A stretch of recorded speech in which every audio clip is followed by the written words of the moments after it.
other professor at the Sure. the introduction, but it is very short in general. So yeah, we can start with this course.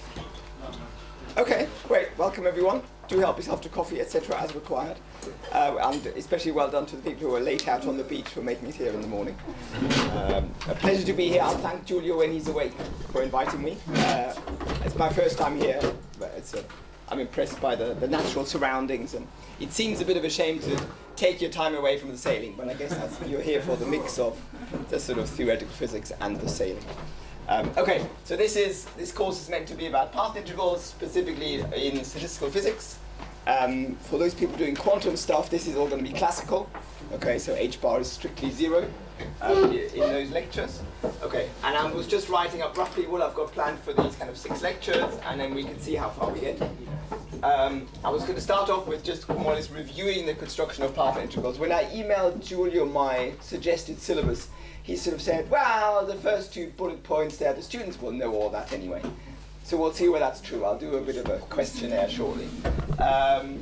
Then next lecture I was going to talk a little bit about applications in stochastic thermodynamics and fluctuation relations.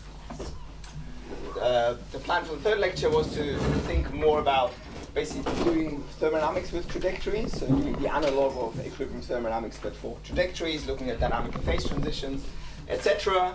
Then my next sort of big plan would have been to do diagrammatic perturbation theory, to tell you how that works in a classical context. Then I was going to tell you a little bit about another formulation of path integrals, which is the so-called Doi-Politi theory for chemical reaction networks.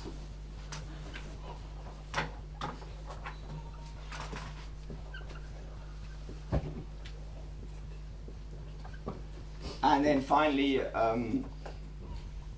the end, I was going to tell you a little bit about non-Gaussian noise and what that does in barrier crossing and some application to active particles.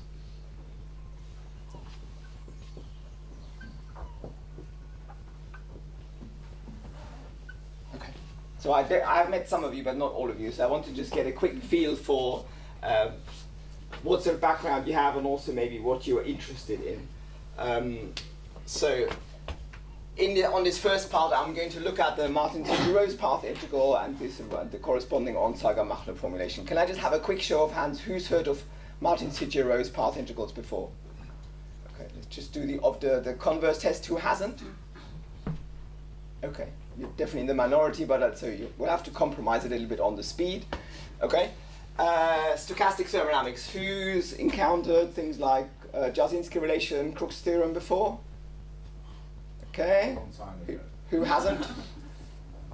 Okay, that's about half and half. Okay, fine. That's probably most of what I need to do. Who's done sort of diagrammatic perturbation theory for classical systems in dynamics? Okay, also about half. Okay, fine, good. So we'll need to do a little bit of compromising. I'll try and find some sort of intermediate speed, because obviously you have different kinds of backgrounds, but then I'm sure the lectures are very interactive, so keep asking questions and stuff like that. Okay, and then finally, I'm going to definitely do these first 3 points, because also Rob Jack told me he needs this stuff for his seminar next week as a background. On this, well, we could do a sort of selection. So I'm going to give you kind of 30 seconds to think about if you could only have 2 out of these 3, diagrammatic perturbation theory, field theory of chemical reactions, non-Gaussian noise, barrier crossing and active particles, which ones would you like? Okay, so everyone gets exactly 2 votes. Okay, I'll give you about 30 seconds to think, and then we'll count. Okay, that will just give me some idea if I have to leave stuff out, what to prioritize. Okay?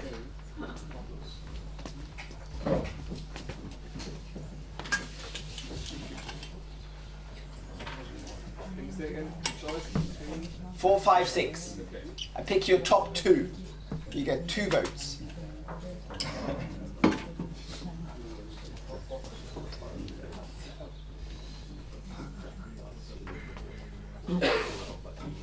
Sorry? Yeah. Just a question for and the last will be in the lecture note or not? The one one not chosen. So I have put materials for most of these things on Dropbox. Okay. Okay, so yes, you can read about stuff that I'm not going to talk about. Okay, who's got number 4 as one of his top 2? Okay, I'm going to have to do a very rough count. Number 5. Okay, that's slightly more maybe. Number 6. Okay, so roughly in that order. 3, 2, 1. Okay, fine. Good. Let's get started. Okay, so we're going to start with Langevin dynamics. Actually, I should maybe, before we get into the technicalities, explain why are we doing path integrals at all. I mean, you've probably seen things like master equations for stochastic processes, or maybe Fokker-Planck equations. And those work perfectly well, right? So you might say, well, why do I have to learn about path integrals? Why are they useful? Right? Because often, if you see them in quantum mechanics, they're kind of useful as a conceptual construct, but maybe not really to do any calculations with, right? And the reason why path integrals are interesting and have become more interesting, I would say, in the last kind of 2 decades, is that people have really started looking at observables which are dependent on trajectories, right? So rather than just looking at one-time probabilities or 2-time correlation functions, which is the sort of thing that you can get easily out of a master equation, right? People have started looking at observables which depend on trajectories. So for example, if you have to imagine a sort of spring here between my hands. If I take that and I pull it, I can measure the work I do, right? For a classical spring, that's a deterministic quantity. If you imagine me much smaller, replaced by 2 colloids attached to a piece of DNA, and I do the same thing, right? I have a fluctuating quantity, the work I do when I extend the DNA molecule, right? And that quantity depends on the entire stochastic trajectory that the molecule takes from the beginning to the end of the process, right? It's not something that you can describe by a single time quantity. It's not something that you can describe by a 2-time correlation, right? It's really a quantity that depends on the entire trajectory. It's a trajectory observable. And that's basically why we want to do path integrals. And in fact, basically the whole of stochastic thermodynamics is about path observables, right? It's about saying, what's the probability for an individual trajectory? What's the probability that I will get a certain value of the work, of the entropy production, etc., right? So then really these things start to have physical meaning, because if you do that experiment with pulling on a piece of DNA, right, you can repeat it and you'll get a distribution of work, for example. And that's a typical sort of path integral quantity. It's a distribution that comes out of a distribution of trajectory, right? So that's why it's worth doing all this stuff, right? Because there are things that are interesting to analyze that you cannot get just by looking at 1 or 2-time observables, right? So that's the motivation why we're doing all this. Okay. So let's start with how we construct path integrals for a really simple Langevin dynamics.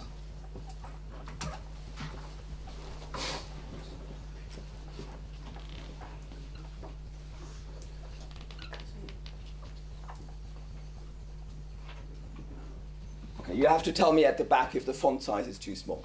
Okay, if you can't read it. Good? Okay, fine. Okay, so let's start with something, probably the simplest thing you could do. Let's take a 1-dimensional degree of freedom, like some position coordinate, and let's say it evolves in time with some deterministic drift, which I'm going to call V of x, and some white noise. Okay? And so this psi of t will have mean 0. It will be Gaussian. And so what I need to specify is the mean and the covariance, and white means that this thing has no time correlation, so its correlator is just a delta function in time, and then we have a prefactor which it makes sense to write as a diffusion constant, right? Because what you find when you solve this equation is that if there's no drift, you will get a variance of x growing as 2dt if you use that variance for the noise. Okay? So that's a typical Langevin equation: deterministic drift plus Gaussian noise. So this is sometimes called the drift function. At the moment, it's not important whether this comes from potential or not, right? And of course, I could do everything here with vectors. Let's just keep it simple for the moment and just do it with 1 dimension. Okay? So in order to kind of keep this kind of thinking about paths easy, we're basically generally going to work with discretizations of this form of equations, right? It just avoids a lot of sort of mathematical subtleties. So we're going to do this kind of the pedestrian way and discretize it. Okay?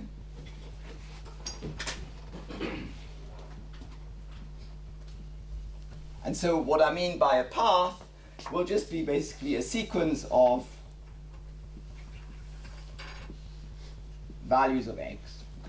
So I'm going to use some discretization timescale delta t. So the first value is x0, the x1 is the value at time delta t, etc. Right?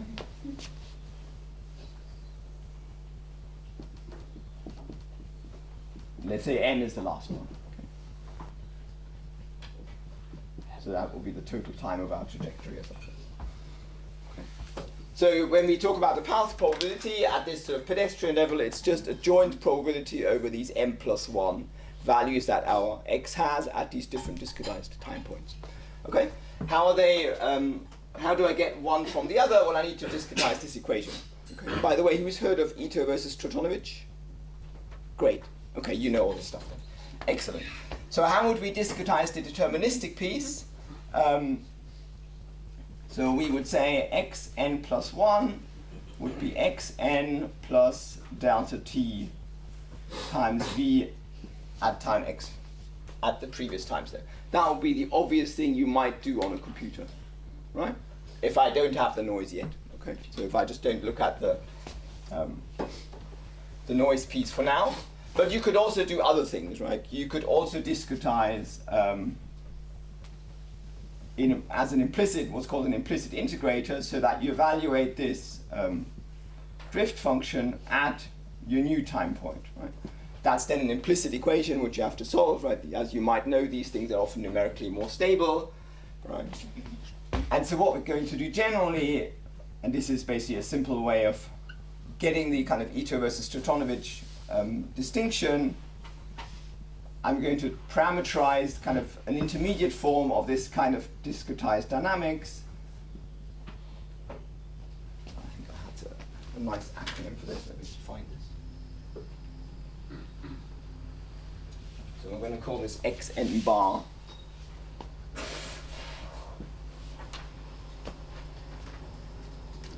And I'm going to call the noise psi n. I'll tell you what this is in a second.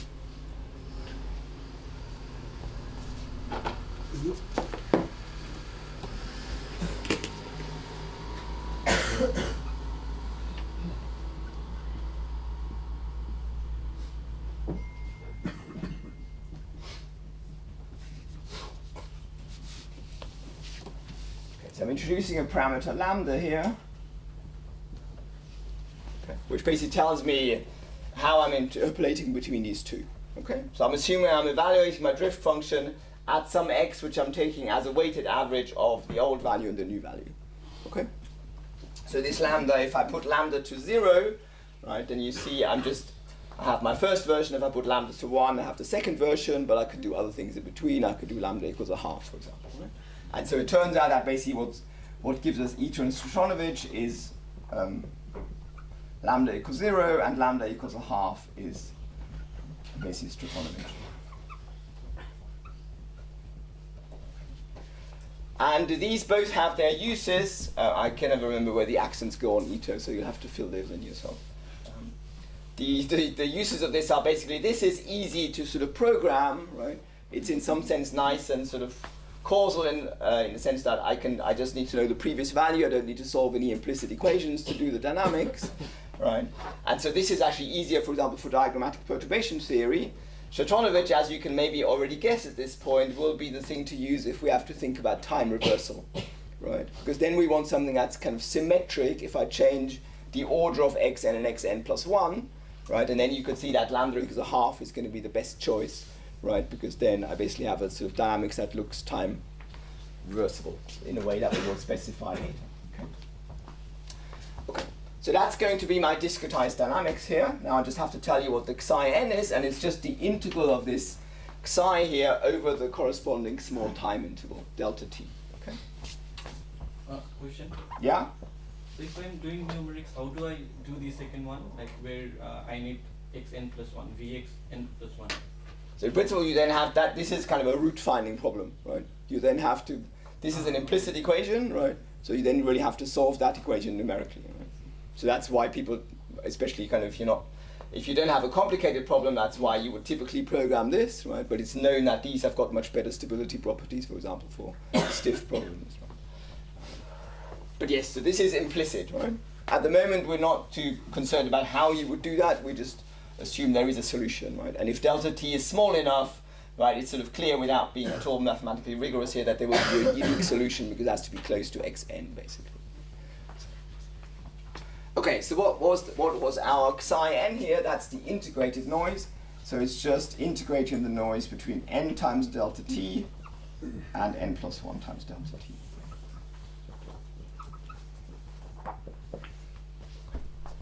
So that's what I need to add from my noise term if I basically just integrate this equation between my two time steps. Okay. And as you can see from the properties of the definition of psi, this is also a Gaussian variable because it's an integral of Gaussian random variables, right? So this still has mean 0, and the variance is linear in delta t, and so it's just 2d times delta t.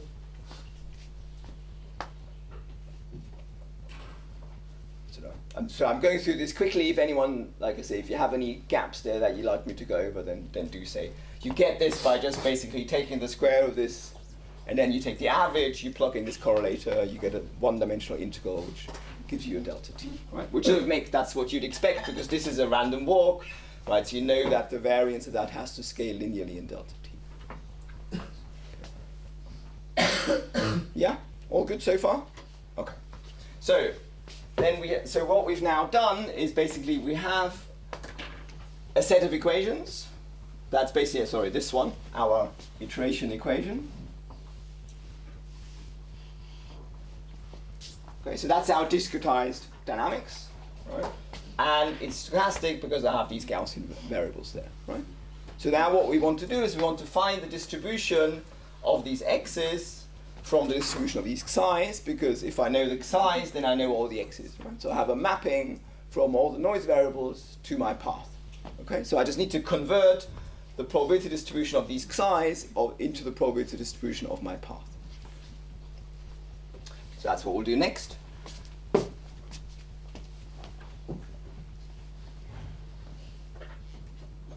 So the probability distribution of all our xi's is just a factorized distribution because these time intervals are all independent in the noise.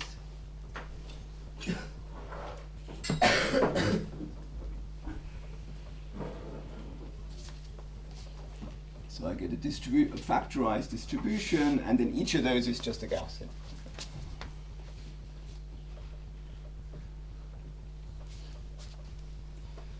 Write down the factors. So the variance is 2 dt, we said, so this should be 4 pi d times delta t.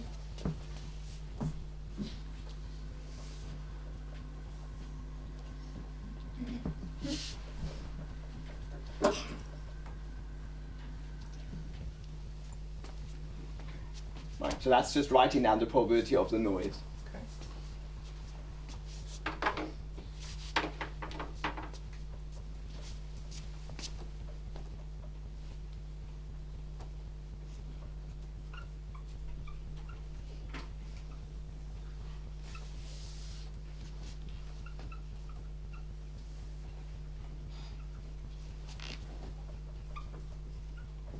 Now we want to convert this to the probability of our path. The path will fix x0, so we'll treat the initial condition for the moment as fixed. So the path then just consists of basically x1 to the final value xn. Okay.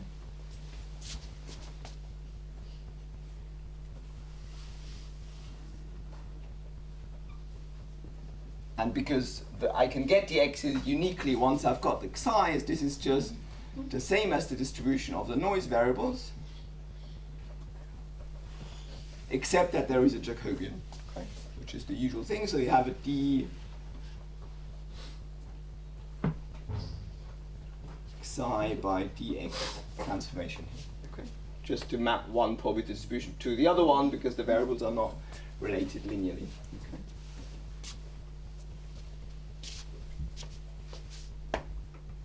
So now we just need to evaluate this Jacobian. Let's just quickly write down what that looks like. So this Jacobian is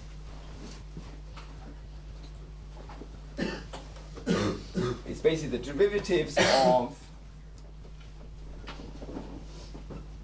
for example, d psi 0 with respect to psi 1. That would be the top left entry, right? Because those are the first variables. Okay, then I would have d of psi 0 with respect to dx2, etc. Right, and then all the way to the derivative of psi m minus 1 with respect to x m. Okay. And then I need the determinant of that.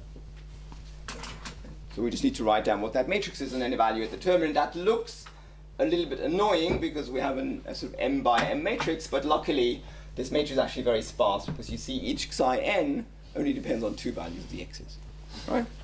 So what we have here is that the dependence of psi n on xn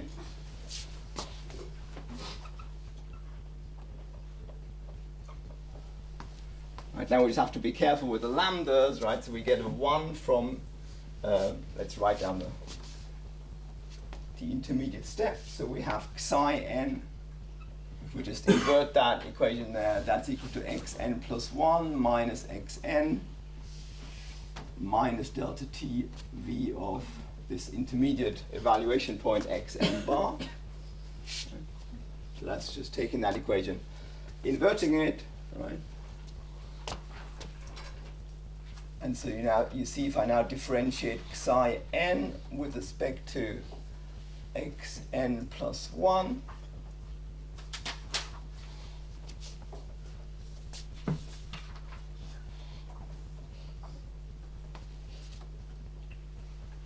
so we get 1 from the first term here.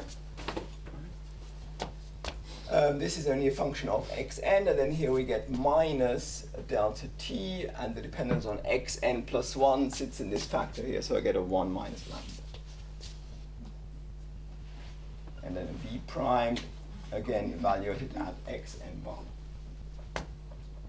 Should be lambda or 1 minus lambda? Let me just check. It should be lambda.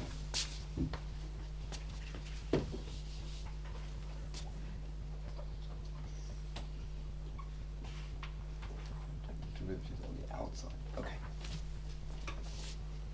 So those are the things that sit on the diagonal, right? Then I also have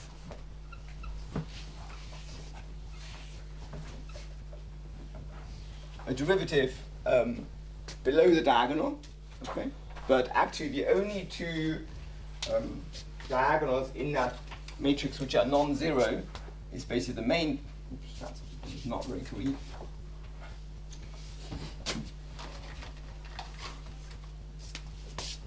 So we have this diagonal, that's the one we've just calculated. And then we have entries below the diagonal, which are these blue ones.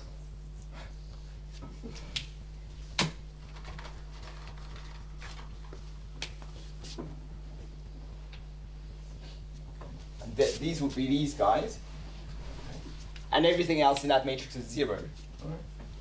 Because the psi only depends on these two values of x. So here I have 0, there I have 0. Okay.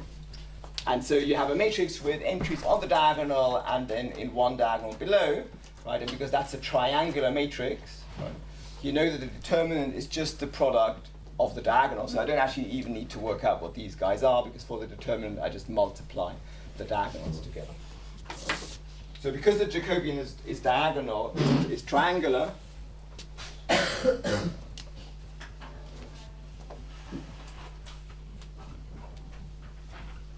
it's then, you get directly that what's left from your Jacobian is just the product of the diagonal elements. Okay? So you just get this product from n equals 0 to m minus 1 of our red entries here.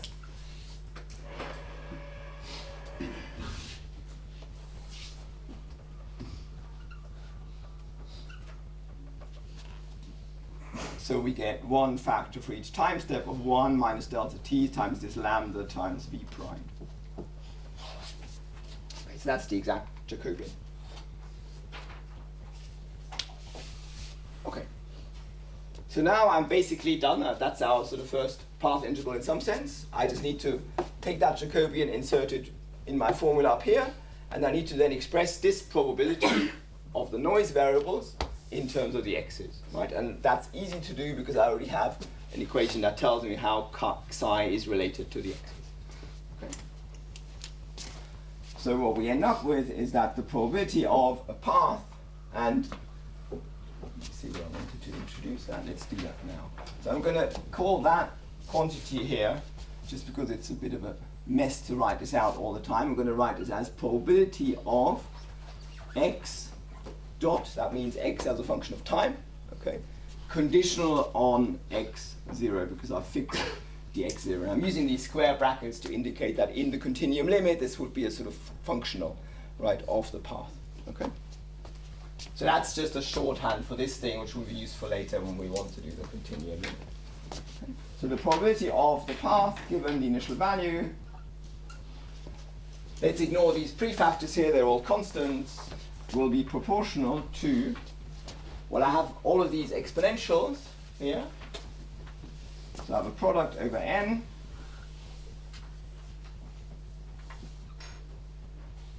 of my exponential, which is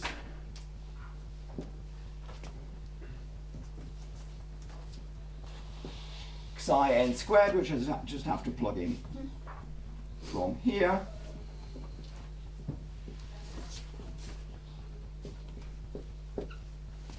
So that's the piece that just comes from this Gaussian directly. I just insert psi n. Right. And then I have that multiplied, and if I bring this into the exponent, then I can write it as plus log of 1 minus delta t times lambda times v of v prime of x. And that should be a bracket there.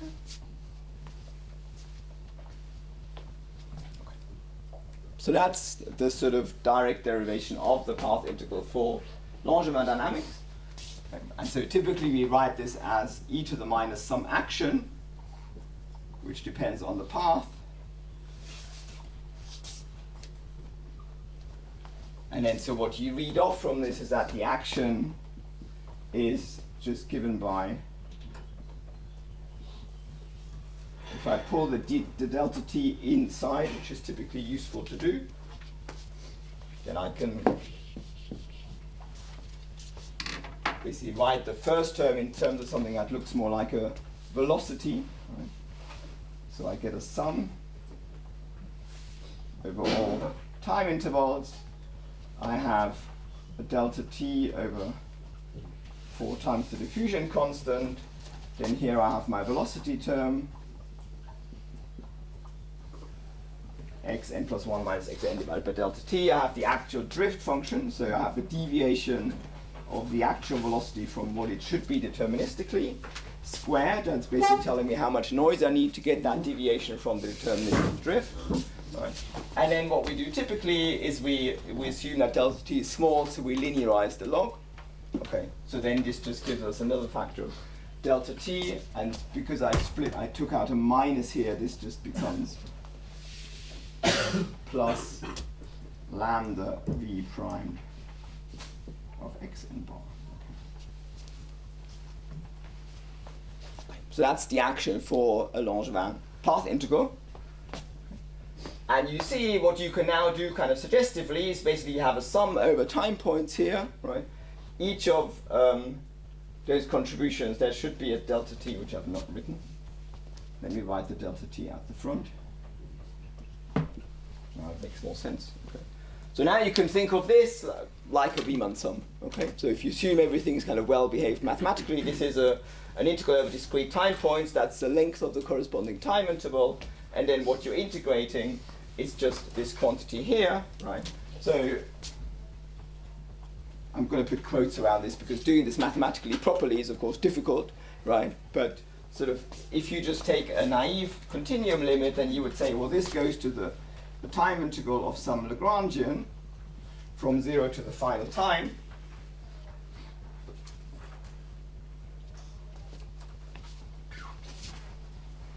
okay, so let's call that thing L, and this L would just be basically 1 over 4d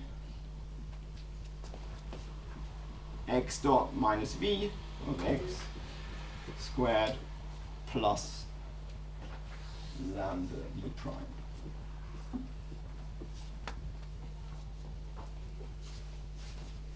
And this is often called the Onsager-Machlub action. So Onsager-Machlub actually didn't derive this. They had a sort of heuristic argument, essentially why, and especially they didn't do this from microscopic dynamics. I mean, they had a clever argument basically based on thermodynamics why you should be able to describe dynamics with a kind of probability weight like that. Right? And then an actual sort of derivation based on Langevin dynamics came rather later than that. Okay. So, well, anything, let's have a quick pause to have questions. I need to drink some water anyway. So especially for those people who've maybe not seen this stuff before, it's important that you ask questions at the beginning now before we leave anyone behind.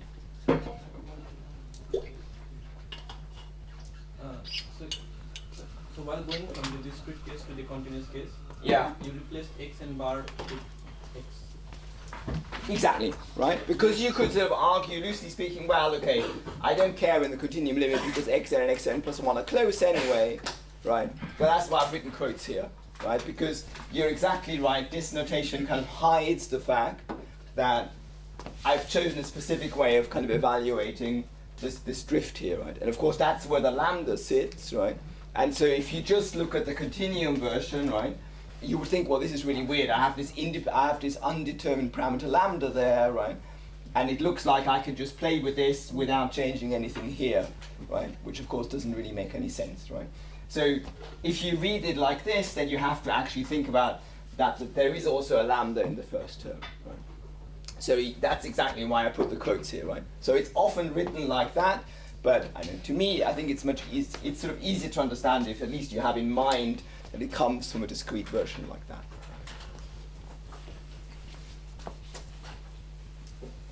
The other thing I should emphasize, of course, is that, again, it looks like basically there is a sort of choice here, right? And naively you would think you should get different dynamics for the different lambdas, right?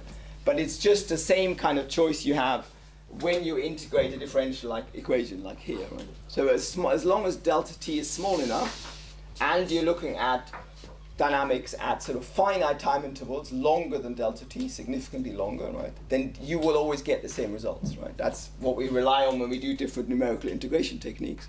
As long as delta t is small enough, we get the same result, right?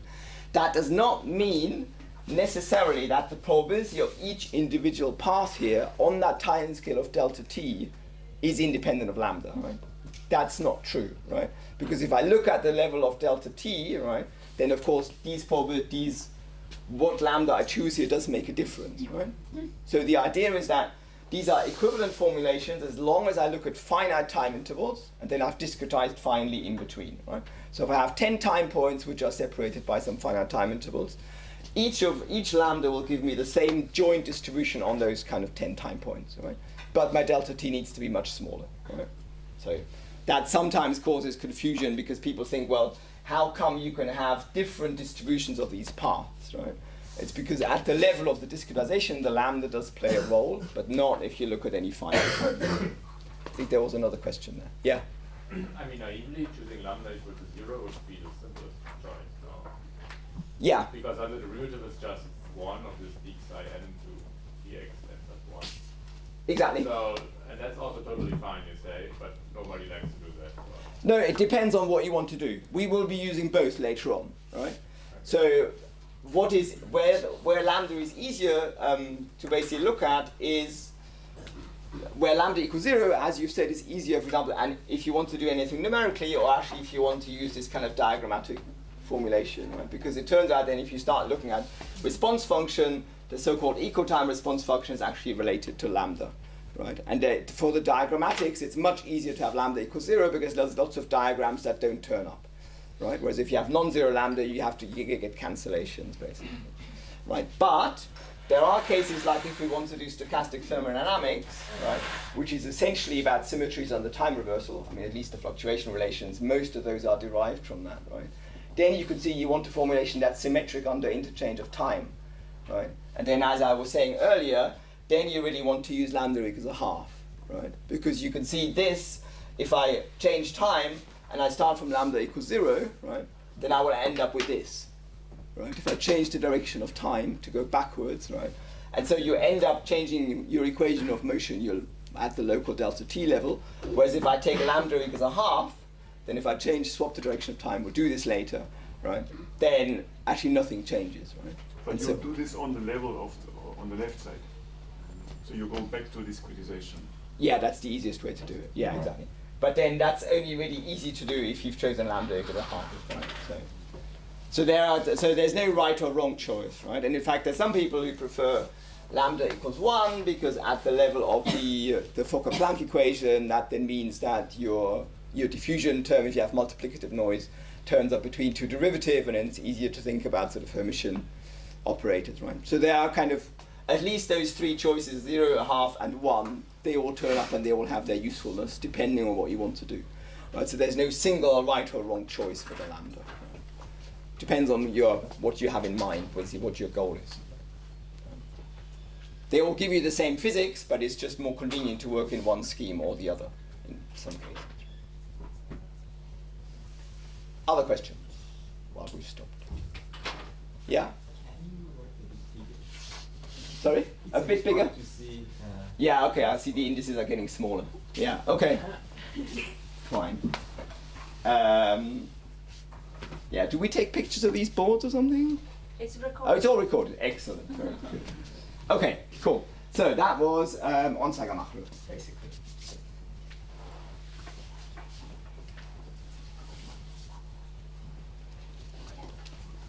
Let's look at another useful way of writing this result, which is especially for doing sort of formal diagrammatic calculations is useful.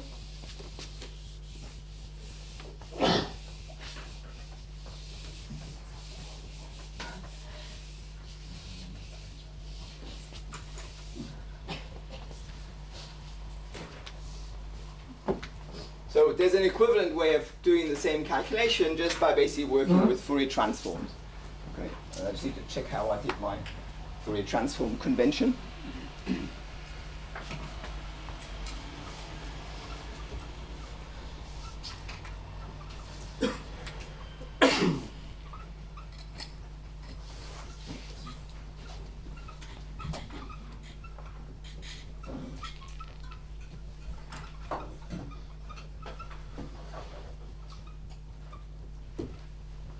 So you could just take your Gaussian distribution now we have on the top right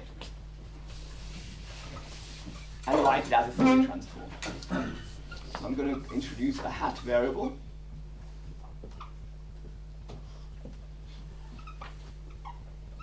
Which is conjugate to psi n. And if I take a factor of minus d times psi n squared, and just check I've got the right factors. Actually, let me call it, I'm going to just revise that notation. Let me call that x n hat. That just turns out to be the more useful version. So, sorry, change here. Let's call that x.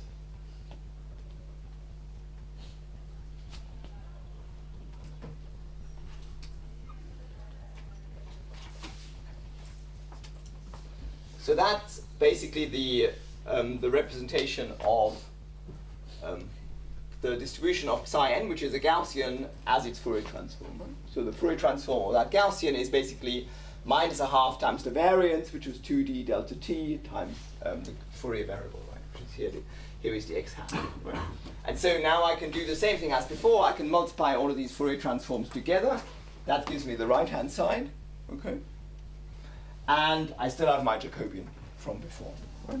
So I get basically the same formula as before.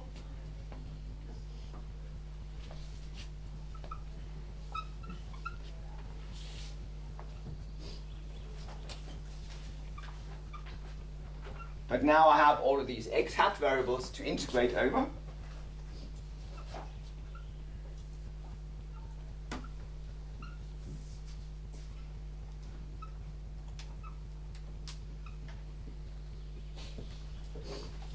And now what I have in the exponent is basically my action from before, right, plus all of these terms. And so I have these extra terms, and now I have to plug in for the psi n directly here from my formula from before. So the psi n we still have over here, right? So I can do the same thing as before. I just read off what's left.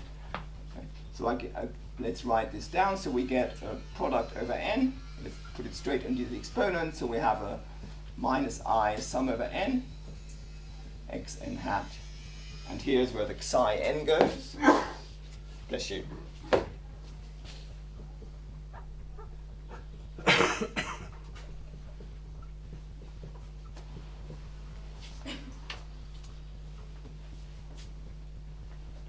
Then we have these square terms.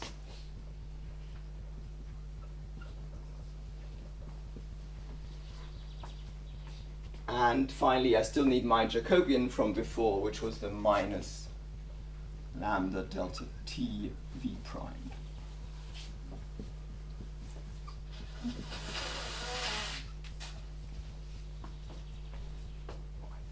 So that's the sort of basically the Fourier transformed version, okay, from before. And I can write down the appropriate action, right, which looks very similar to this. Right? And now, of course, you can take one step further and say, okay, well, let's interpret this not just as a distribution on these x's, but also as a distribution on the x hats. Right? So we just think of whatever sits here as a complex probability distribution on x and x hat. Okay?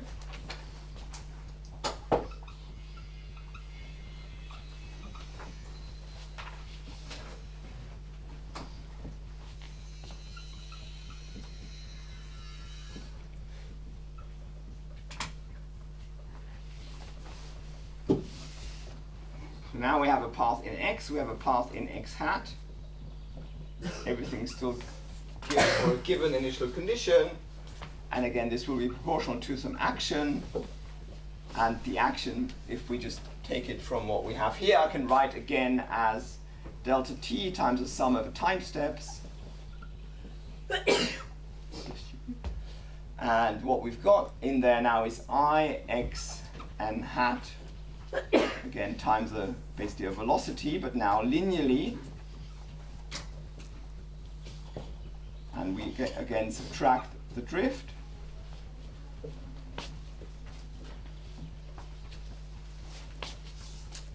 We have a quadratic term for the strength of the noise, basically. And then I have my Jacobian term.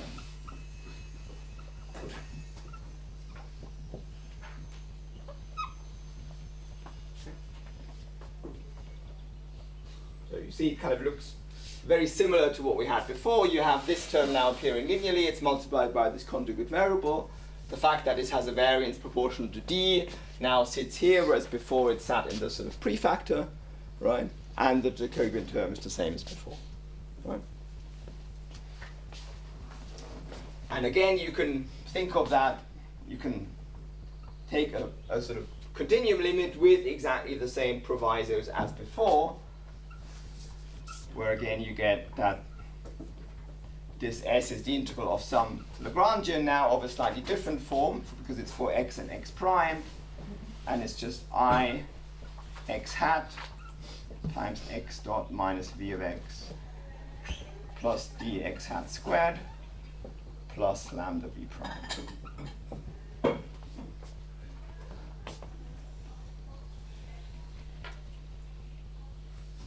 So I mean, that one's easier to remember as before.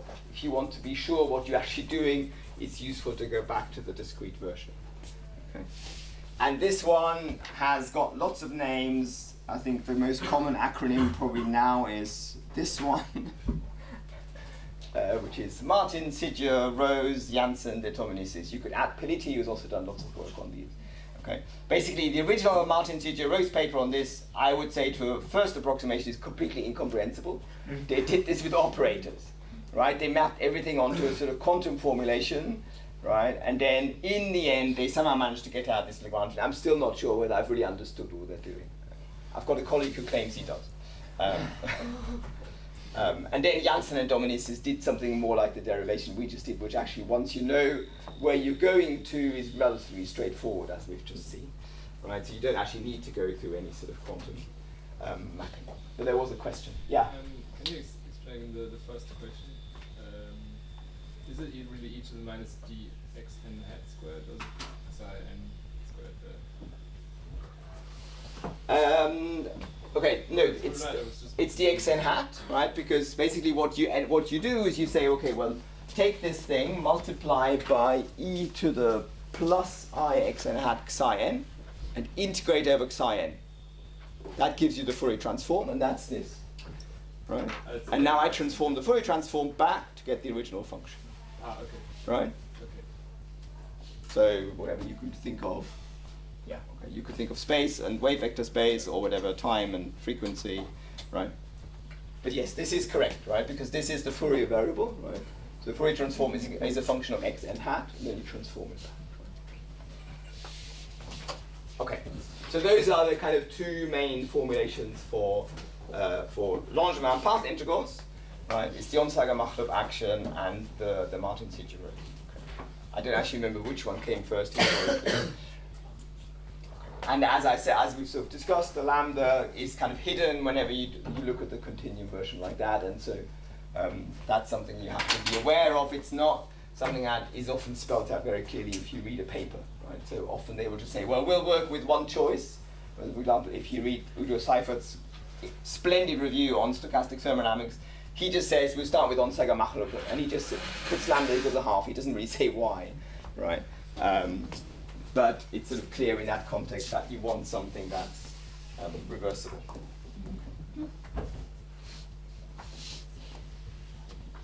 Okay. You can do the same thing with kind of multiple degrees of freedom. So let me just mention that sort of briefly.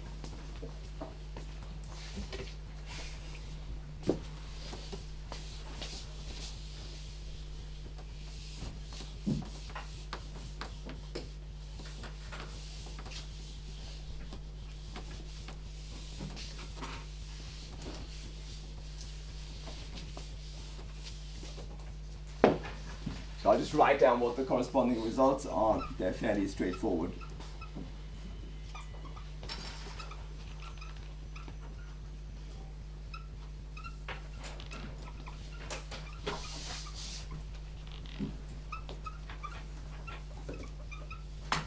So now you'd have a vector of x, you'd have a drift function, which would also be a vector, you'd have a vector of noises. Right, and now in general you could have your diffusion coefficient would be replaced by a matrix. Right, so now your correlation function of psi I and psi j would be some matrix which has to be positive definite. Right, the temporal structure stays the same. Right? So that would be the version for kind of multiple degrees of freedom. We're still assuming here that the noise is additive in the sense that this does not depend on x, right? If the noise is multiplicative, then you have to be much more careful. Also, then the choice of eta and Stratonowicz actually makes a difference to the physical process, right? So, but we're not kind of looking at that at the moment. That's something that certainly can be done, but let's not worry about that for now. Okay.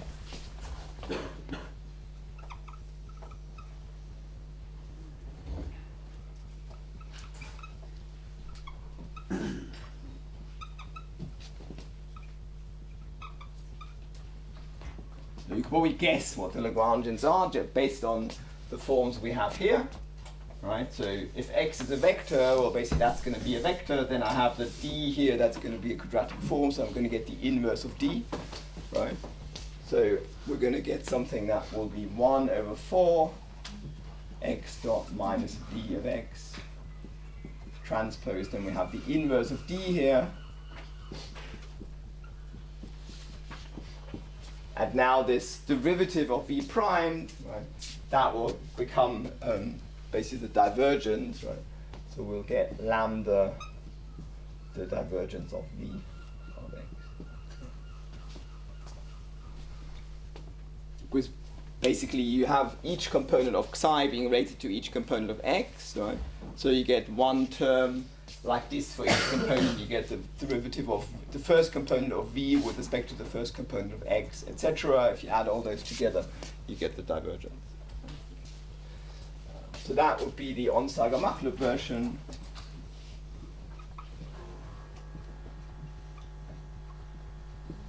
And then the Martin-Cicierose is the corresponding Fourier transform. So now I would have a vector of conjugate variables, x hat. That would be multiplied into the velocity minus the deterministic drift. Then I would have the quadratic form for the noise, which again now, because D is a matrix, becomes a quadratic form. So that will give you x hat transpose dx. And then finally here again you get the Jacobian term, which has the same form as before.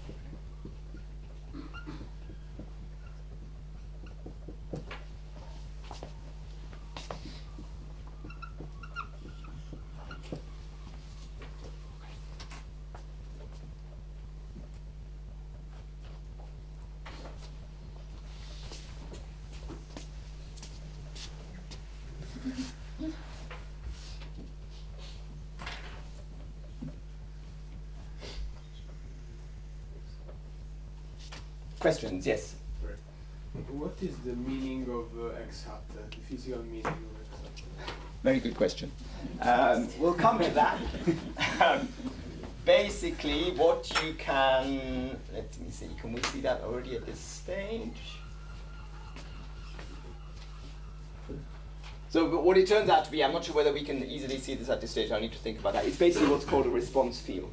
Okay, so it turns out that correlation functions between x at some time and x hat in an earlier time are basically response functions that correspond to applying a sort of small field in the sense that you could add a sort of small time-dependent constant here, basically, or in the original one-dimensional equation, right? So this x hat is a response field in the sense that correlation functions with x hat give you response functions. Okay, so that's what you see when you do the diagrammatic field theory. Let me just quickly look at this, whether that's easy to see from here.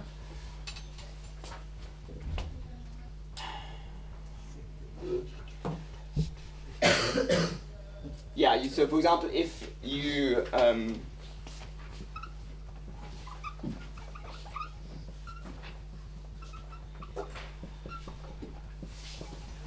let's say we were going to just change our drift slightly at one point in time. Okay, so let's say we were going to replace v of xn by v of xn plus some. Well, actually, we can make it generic. Right. So we'll just add some time-dependent field. Okay, and then you see if I take a derivative with respect to h, right, in my probability distribution, right, which will give me the derivative of any average in that distribution. Right, you see what that does? It just pulls down a factor of I x hat n times delta t. So then the derivatives with respect to hn basically become derivative factors of I. Let me divide by delta t because that ends up being the functional derivative. Okay. So that derivative just pulls down factors of I xn hat. Okay. And so what you end up getting, and I'm not writing down the details here, is that if you now look at, in the continuum limit, the functional derivative of the value of x at time t with respect to h at time t primed, right, that ends up being exactly I times the average of x of t times x hat of t prime. Okay. Just because of this correspondence, right, that derivatives with respect to a field basically always pull down factors of the response field. Okay. And so that's the sort of nice thing about this MSR formalism, is that we don't need to bother with introducing these fields. We can get the response functions just by calculating these averages, right? So that's the sort of one big advantage, right? the disadvantage, or at least the thing to be aware of with the intuition, is that this is a complex measure, right? So it's normalized to 1, but it's complex valued, right? So that means a number of things which we're used to thinking about are not true anymore. For example, a second moment doesn't have to be positive, right? Normally the average of x squared is kind of non-negative, right? That's not true if you're multiplying x squared by lots of complex numbers, right? And in fact, it turns out, for example, that in this action, all averages of x hat squared, x hat cubed, they're all 0, right? Because of this complex nature of the probability measure. The fact that that's true actually follows from the fact if I differentiate 1 here, I get basically the average of I times x hat. So you can already see that the average of x hat will have to be 0. And you can repeat that trick by just doing repeated derivatives. You see that actually all powers of x hat have vanishing average. Right? Of course, that would be impossible with a real probability distribution. If it's complex, then that is perfectly feasible, because this distribution can have negative values, for example. Okay, but I think that's the sort of main intuition to keep in mind, that correlation functions with x hat will give us response functions. Right. Yeah? Yeah, you said that you don't have the dependence on lambda in the on-Sager match group. Yeah. Maybe you could see this because it's a total derivative in an integral in action. But then, so in principle, shouldn't you take care of boundary terms coming Right. out of the integral that should contain lambda? Like the dependence on lambda shouldn't be taken into account in boundary terms in the action. But these don't have to be just boundary terms, because, for example, I can do all of this without assuming that, I mean, in one dimension, you could, of course, always construct a potential, right, from a V, but in higher dimensions, this doesn't have to be a conservative force field, right? So I could do all of this with something that doesn't have detailed balance, right, that's not derived from a potential, right, and then there's no way of integrating this to a boundary term, right, because that relies on having an underlying potential. Yeah, okay. Right. So that doesn't work in general. Okay. Right. So that dependence is really there, right? Mm-hmm. And you don't see it here, right? Because you only get it basically out. This is directly related to the fact how we were discretizing here. Right? So you cannot argue that the lambda terms somehow just turn up into they don't just go into boundary terms in general. Right? Yes. 2 things. Shouldn't that be x hat t d x hat? So where are you looking at? L equals I x hat t x minus v. Then the next term should be. Yes, absolutely. Thank you very and much. then the second thing is, what is the purpose of switching to the x hats? Just to avoid inverting d, or is there more to that? Inverting the d is also a point. I would say otherwise, really, the main benefit is this one. Okay. Right, that you can calculate response functions as correlators. Right. So basically, what that ends up giving you in the end, when you do the diagrammatic perturbation theory, is that your sort of propagators of kind of quantum field theory, they contain all your correlation functions because they have x and x hat, but they also contain all the response functions. Right. So you could see that's useful for things like fluctuation dissipation theorem, for example, right? Because you get a propagator that has both the correlation and the response information in it. Right. So. And also, it's easier to kind of construct the diagrammatic rule starting from this kind of Lagrangian. Right? So especially for the diagrammatics, this is really useful. Right? But basically, if you want to do, for example, stochastic thermodynamics, then this is better, right? Because there you want to really think about real probabilities of paths, right? So it depends on what you want to do. Okay. Any more questions? Yeah? Just to make sure, that's also integral over x hat over there. Right. Here? Yeah. Yes. Well, so here what I've done is I've basically said, well, I'm going to think of this as a sort of marginal probability in the sense that I get it by integrating over these other variables, the joint probability, which is given by this. Okay? So you see, typically if you had, let's ignore the complex numbers here, if I had variables x and x hat, a joint distribution, I would get the distribution of x by integrating over the other variables, the x hat. That's called marginalizing, right? So I interpret this marginal distribution as the integral over a joint distribution. That's why the joint distribution doesn't have the integral anymore, right?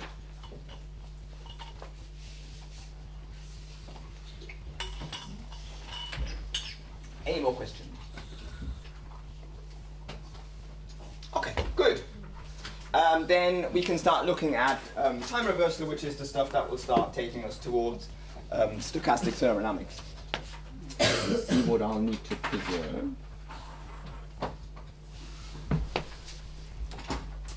We'll mainly need the Onsager Machlub for now. So let's get rid of some of this.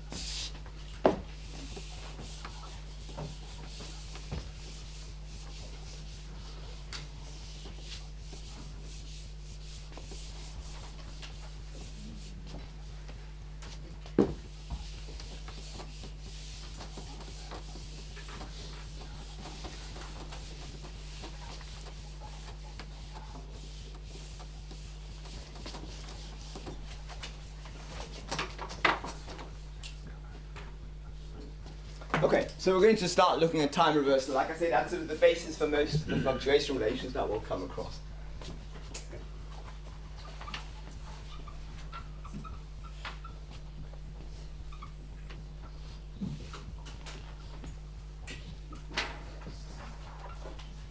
We're going to look specifically at the action, but of course that then also affects the path probability. So we're going to consider a time reverse path.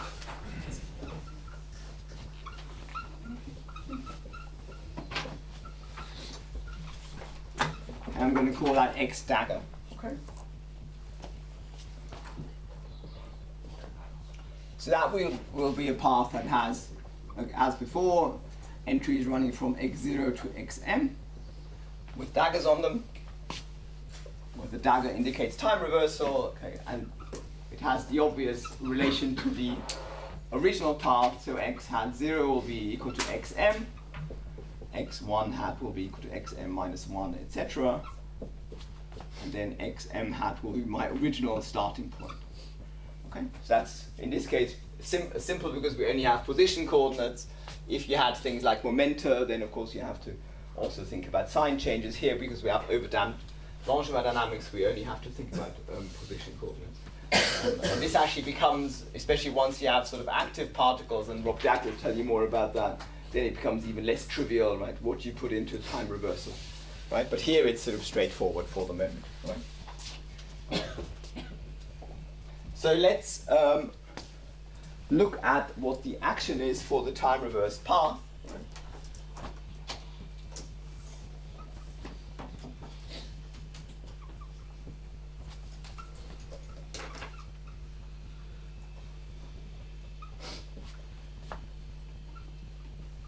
We're going to look at the Onsager Machlub form. So we just have the real variables, and we're going to use lambda equals a half. So I'll let you think about what the action would be for this time reversed path.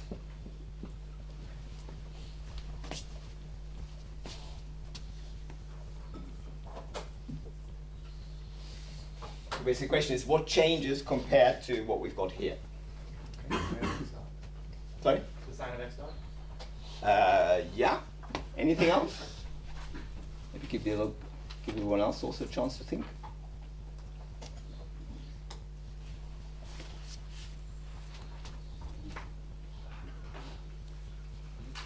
Yeah. Could you repeat what he said? I haven't heard. He said that the sign of the velocity, so the sign of x dot, which I guess is the sign of this one.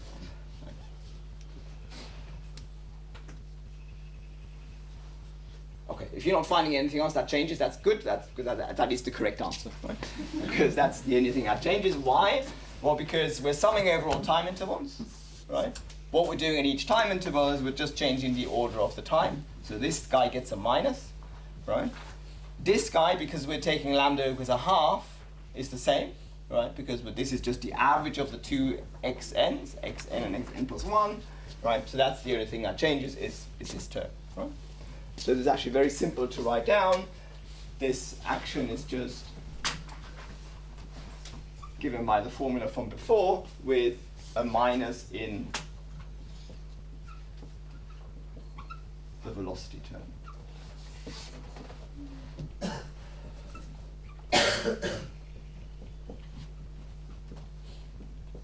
And that the important thing here is that we've chosen lambda equals a half. Otherwise, this would be more complicated because we would get changes in this term and in the Jacobian term.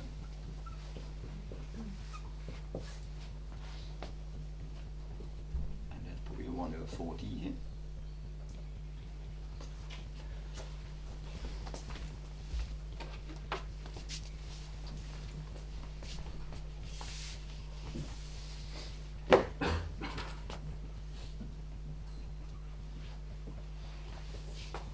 Because now what we can do is we can take, we can basically do this square and then work out which terms have actually changed under time reversal. So we're going to split the action into a symmetric part under time reversal and an anti-symmetric part.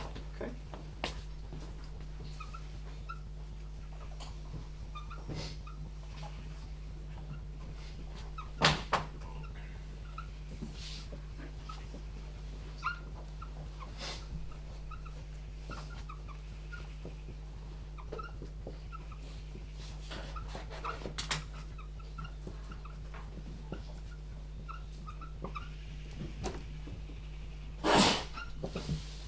Write S, the original action, as of the original path as a symmetric piece, which we're going to call S for symmetric, and an anti-symmetric piece. And we can basically just read off what those pieces are from the calculation, the short calculation that we've just done, right? So you see the symmetric piece will just contain everything including these two squared terms from the square, and it will include that term, and the anti-symmetric piece is the rest. Right? That's the thing that changes sign. Okay. So the symmetric piece is everything that's quadratic from my first term,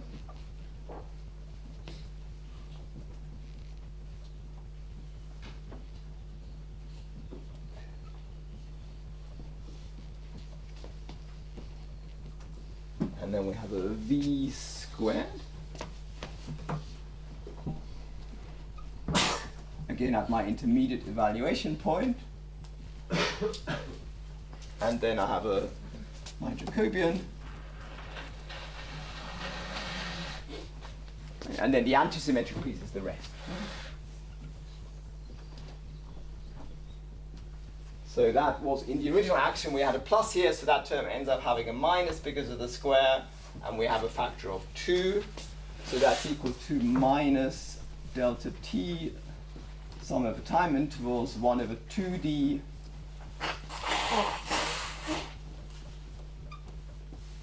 velocity times drift function.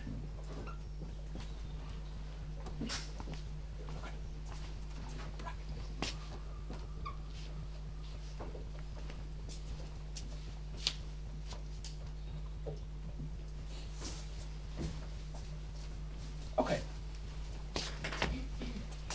So this anti-symmetric piece of the action actually has a sort of important physical meaning. Basically, it's related to entropy production in stochastic thermodynamics. So this ends up being, and that's, if you ask the experts on stochastic thermodynamics, they say that's the basic axiom of stochastic thermodynamics, is that entropy production is related to the relation between forward and backward path probabilities, right? Which is exactly what this anti-symmetric piece of the action is telling us about.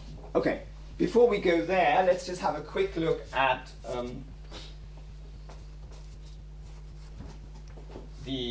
what this looks like in the continuum limit. Okay.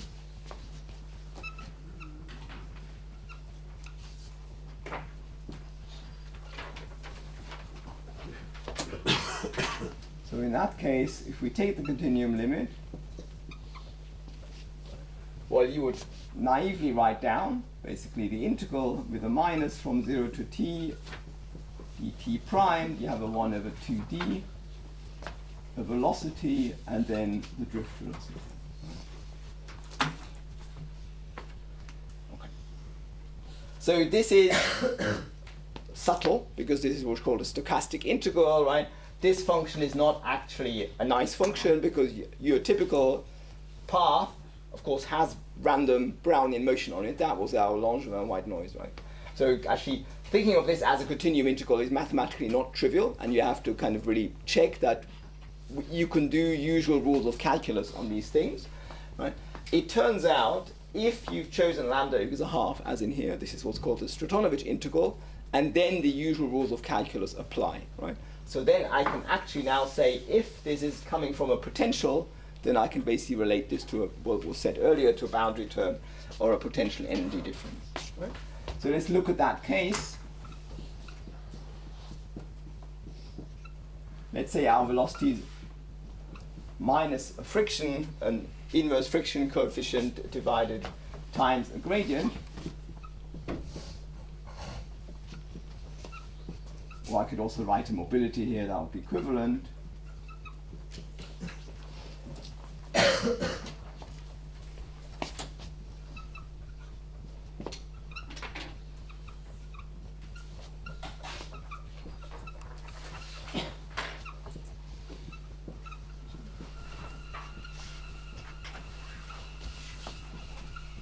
So it turns out that you can apply usual rules of calculus for lambda equals a half.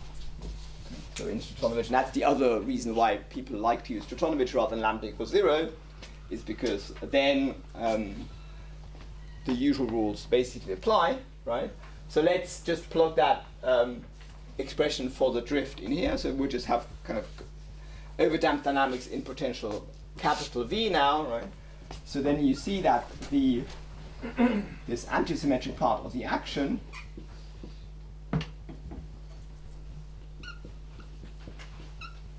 so we have two minuses that cancel, and we have a 1 over 2d, and then we have the integral of x dot at time t primed times v primed at x of t primed. To write everything out in detail, you see that's a total derivative, right? So you just get the potential difference at the beginning and the end. Okay, so this ends up just being, and there's a gamma missing, the potential at the final point, which I'm going to call xf, so that's x at the final time t, minus v at time at point x0. Okay. So this antisymmetric part of the action, in the case where our drift comes from a potential, right, has a direct relation to potential energy difference between the initial and the final point.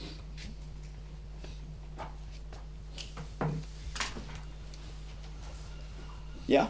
Does the symmetric part also have thermodynamic? That's a very good question. And the answer is generally not directly, because that part is basically responsible for the kinetics, right? So basically, Christian Mars, for example, talks of effects that come from these as, what does he use? Anyone remember? Frenetic. Sorry? Frenetic effects, exactly. So those are not necessarily thermodynamic effects. So the thing that has a direct interpretation is basically the antisymmetric part, because it's related to entropy production. The symmetric part, it sometimes is responsible for sort of time scales and kinetic effects. Okay. So it's not directly related to thermodynamics. Okay. So let's look at what that does for kind of an overall path probability. And so we can use this to, so I just need to quickly look at my notes to make sure I don't get the signs wrong here. Okay. So if we have this antisymmetric part of the action, we can now relate the action for the reverse path and for the original path.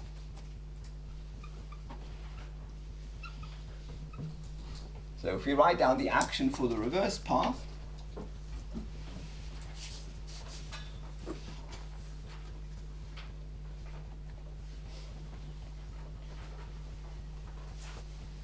that's the action for the original path minus twice the antisymmetric piece.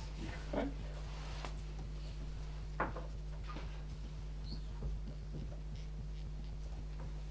Right. Why minus twice? Well, because the forward action is symmetric piece plus antisymmetric piece. The backward action is symmetric piece minus antisymmetric piece.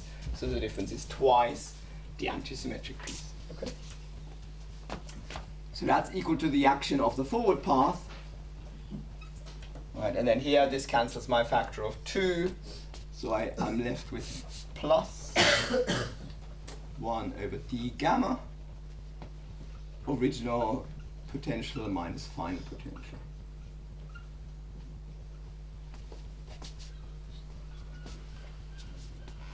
Right, or I can write this in a more suggestive form. I can write action for the reverse path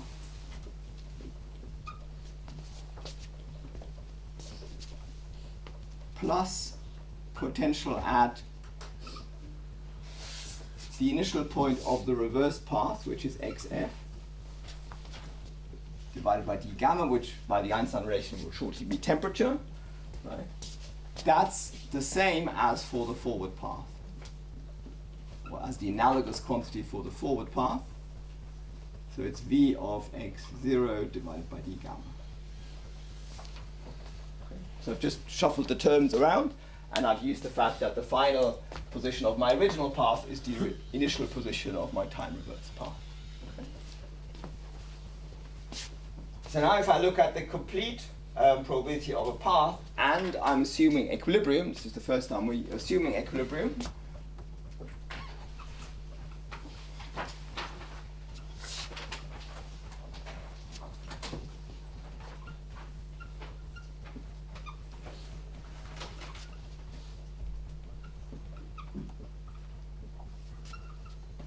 So we're assuming that the distribution of the initial position, which so far we had fixed, is just given by a Boltzmann distribution.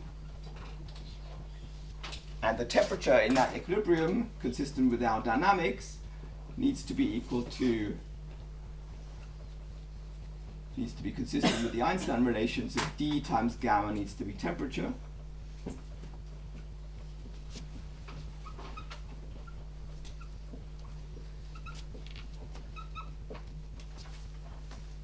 So here we're assuming equilibrium for the first time. We're assuming we're starting in equilibrium.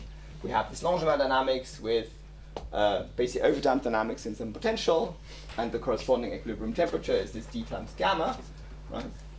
So now if you write down the probability of the complete path, including the probability of the initial condition, right, that's equal to the probability of the path given the initial condition, which is what we've thought about so far, times the probability of the initial condition, right? And so that's proportional to e to the minus v of x0 divided by t minus the action for the forward path.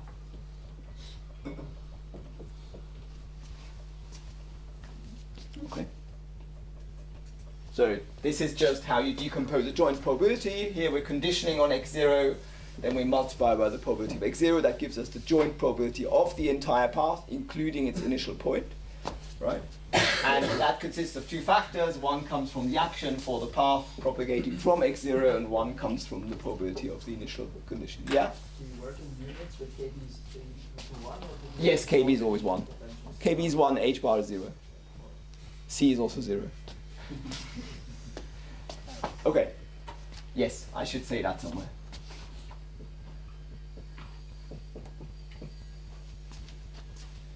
And so now if we do the same thing for the reverse path, of course we have exactly the same relations. The complete probability, the probability of the complete reverse path is the probability of that path given in its initial condition, probability of that initial condition, and that's proportional to e to the minus v of x0 dagger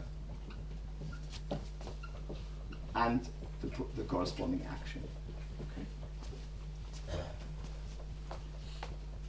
Okay, and so what you see from what we've just derived is that these two probabilities are the same. Right? The proportionality factors are also the same, as you could check. They have to be by normalization, right?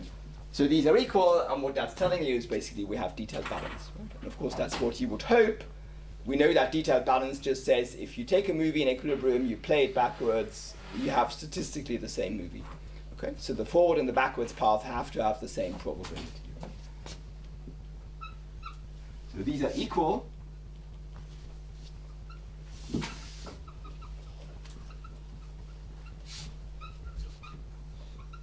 On the level of the discrete path.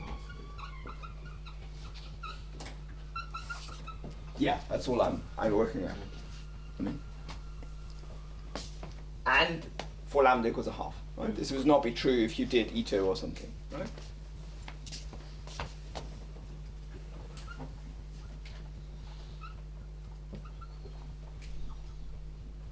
So we have detailed boundaries, right? Which of course is what you'd expect, right?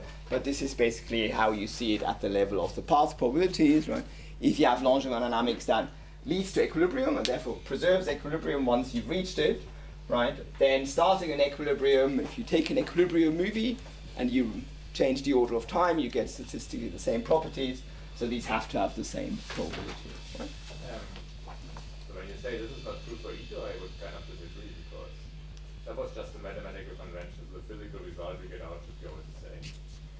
So I guess yes. you mean that there's some dt correction which is negligible in the dt to 0 limit bar. Yeah. So formally, this goes back to something as I mentioned sort of earlier, right? So at the level of the discretized paths, the way I've introduced them, it would not be true for Ito, right? As I've also emphasized, if I now, let's say, I have, let's say, 10,000 discretization steps, right? But I observe my path at 100 equal intervals, right? So each of those 100 intervals contains 100 small steps, right? Then for those 100 observation points, right, Ito and Stratovich makes no difference, right? Because I've got lots of small delta t's in between. So at this kind of macroscopic level, the path probabilities really are the same. So in that sense, you're correct, right? At the level of really those 10,000 small discretized intervals, the path probabilities are not the same, right? Because in Ito is not time reversal invariant, right? Yeah, but I say the difference would scale with dt then. Yeah, exactly. But of course, if you look at at all details of the path, which means you track all of these x's at all the intervals delta t, then you don't see the time reversal in Ito. You only see it then once you basically look at timescales much bigger than delta t. Okay. So you're perfectly right. At the kind of once you take delta t to 0, all the differences have to disappear, right? But if you want to work with these discretized paths where you look at the information at the level of delta t, right, then the only construction that makes the time reversal explicit is the Stratovich. Right? With anything else, you then have to rely on this argument that basically once you take delta t goes to 0 and you look at things on macroscopic timescales, then everything has to be the same. So it's just easier to use Stratovich here because here you can actually show it at the level of the individual discretized path. Good. Let me see.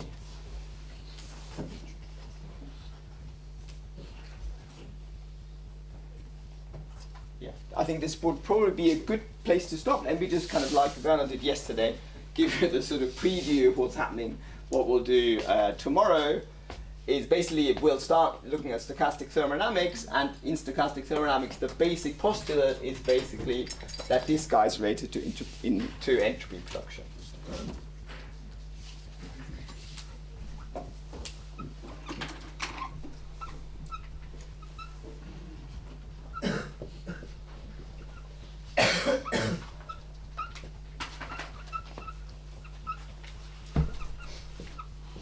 Let me call that sigma, right? And that's sort of in stochastic thermodynamics is basically formally defined as the ratio of these probabilities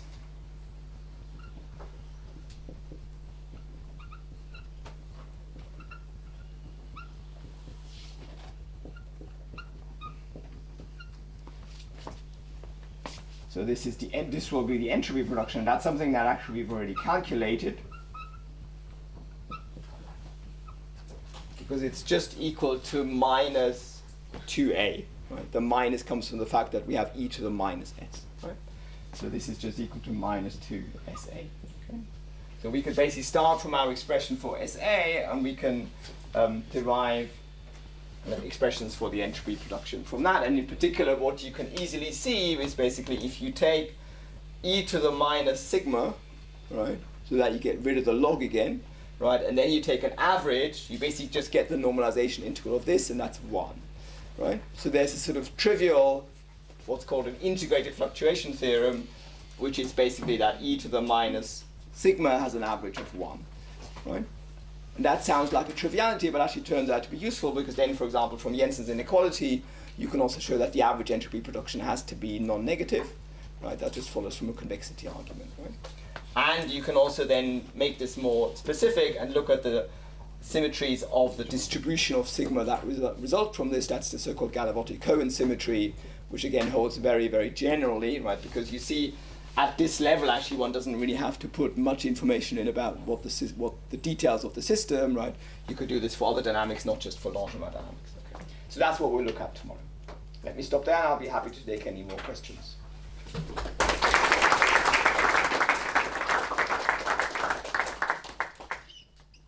Yeah? So in that line where you are looking at the showing probability distribution for the reverse path, Yeah. so I didn't understand why did you take P of x naught dagger is equal is Boltzmann. So that was my assumption, that we were starting in equilibrium. But I mean, if x naught dagger is equal to x final, right? Yeah? And that need not be in Boltzmann distribution, no? Well, that will have a Boltzmann distribution if I've started in equilibrium. Because if you, for example, you look at the kind of Fokker-Planck equation describing our dynamics, right? Yeah. This is a steady state of the steady state solution of the Fokker-Planck equation, right? So once you've reached that distribution, it will not change in time. So also statistically, xf will still be in equilibrium, right? So that's why this x0 dagger also has a Boltzmann distribution. Yeah, one of you. I'd hate to harp on about this lambda equals a half distance, but I it didn't really click for me. So this step here in the middle, where you write down SA equals and then statistical, and then price at the bottom. So this step here. So I think you're saying here that this applies only for lambda equals a half. I can't really see it. What goes wrong if lambda is not equal to a half? Okay, basically what you can do is you can check basically at what discretization works in terms of taking that discrete sum and making it into this, giving you something that basically telescopes to give you just the derivative or the values of the potential at the beginning and the end, right? And you could check, and I mean, if you want, I've got, it's in the notes actually, if you want to check it there. Basically what you end up doing is, if you look at the discretized form of this, you need to Taylor expand this kind of around this xn bar, right? And you find that unless you have lambda equals a half, there are terms which basically go with the square of this that come in, right? Okay. And in normal deterministic dynamics, of course, this guy would, this difference alone without the delta t would be all the delta t, and terms that involve the square of this are negligible because they're delta t squared. But in our case, this difference is typically root delta t from the white noise. So square terms in that difference make a difference, right? And that's basically why you need to worry about the discretization, because there are terms basically involving the second derivative of v that come in and screw things up if you don't use lambda equal to half. Okay, thank you. Yeah. Sorry, when you introduce this friction coefficient, how do you know that the relationship between v and v prime is true? This one? Yeah. That's just saying, I mean, I have overdamped dynamics, so I'm assuming velocity is proportional to force, force is minus v primed, and gamma is just a definition basically. I mean, that's how we normally write down overdamped dynamics. Right? It's basically force balance. Gamma v is balanced by the force acting on the particle because we don't have inertial terms, so the applied force balances the friction force. So that's all. I mean, plus the stochastic term, right? Friction force plus stochastic. Yeah, there was a question at the back. Maybe this is silly, but is it also easy to see that the antisymmetric part vanishes in equilibrium because the entropy production should go away? I mean, as you can see from this, it does not vanish in equilibrium for every trajectory, right? Right, because it is finite, but you're perfectly right. There is, of course, something that happens in equilibrium, right? Which is that basically if you take the difference of this and that, right, as we've just seen, that's zero, right? And essentially what that's telling you is that if you have a change in potential energy, right, that has to be transferred as heat to your implied heat bath. That's sort of implicit in the Langevin equation. That's exactly what the entropy production is, right? It basically balances this change in potential energy, right? Because if my final potential energy is higher than the The initial one, that means I've had heat transported in from the bar, otherwise it's deactivated. Right? So yes, so this thing isn't per se zero, but it balances with the entropy production, so that overall we have basically the first law again at the level of trajectories, change in potential energy balances entropy production, so heat transfer. Yeah. Yeah? Sorry, there was just a comment about the detailed balance and Yeah. discretized. What happens if it isn't discretized, if it's continuous? Do we not get detailed balance anymore? So this is a sort of subtlety with, let me see if I can maybe draw this somewhere.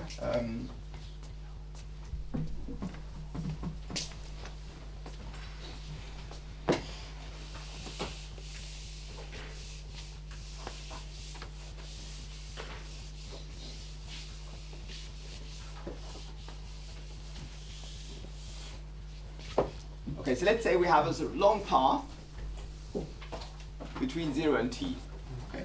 And let me just say, for the sake of argument, I want to look at the values of x at these 3 time points.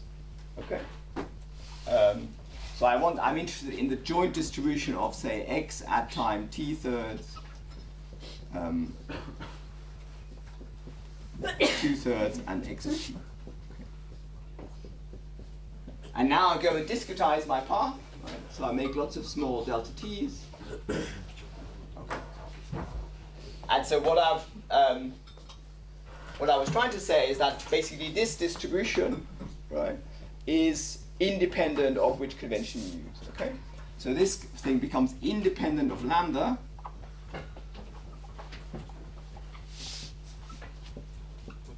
when I take delta t going to 0. Okay. And so in that same sense, I mean, I've chosen 3 points here, I could choose more points, I could include the x0. So in that sense, this statement also always applies independently of lambda, right? Provided I look at information on timescales which are large compared to delta t, right? So basically, if your movie has a finite frame rate, and you've done the right thing and discretized your dynamics at a level of delta t that's much smaller than your frame rate, right? This will work, and this will work independently of lambda, right? However, if you sort of manage to get better hardware and your movie frame rate was now equal to your delta t, right, then it wouldn't be exactly time reversal symmetric under Ito, for example, right? Because Ito dynamics is not at the level of the individual time step symmetric, right? So basically, this is independent of lambda, but the kind of microscopic or the delta t level description, that's dependent on lambda, right?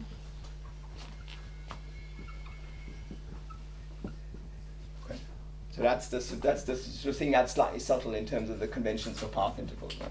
And so the reason why Stoyanovich is nice to use is because with Stoyanovich, even this thing is time reversal, has the detailed balance symmetry, right? So that's why that's a sort of nice convention to use when you want to look at time reversal, right? It would work with any other convention at the macroscopic level, but then you need an additional argument to say, okay, let's make delta t small, etc. With Stoyanovich, it basically works for every time step, right? So that's the advantage. Yes? When you say that we don't consider the continuum limit of the symmetric part of the action, is it because it's not interesting, or there we cannot have the mathematical construction of it? No, you could certainly look at the continuum limit of this. And the same comments apply kind of to what I said before in terms of this lambda term, right? It just turns out that this symmetric piece does not have any direct connection to thermodynamics, right? It's only the anti-symmetric piece which gives you the entropy production, right? And then this piece, for example, because it sort of has things like, this has the bare diffusion constant in it, right? So you can see this kind of sets a time scale for the dynamics in some sense, right? Whereas this thing, as you can see here, is basically just sort of energetics, and if we have detailed balance, if we have equilibrium, then you have temperature here, right? So you see the kinetics are somehow dropped out of this, right? And so that's the generic thing, that the antisymmetric piece is the thing that's directly related to thermodynamics. This is also interesting, but doesn't have a direct connection to thermodynamics. It has more kinetic information in it. I shouldn't stop people from their coffee break. But I'm happy to take more questions if you have any. Yes. Okay, thanks.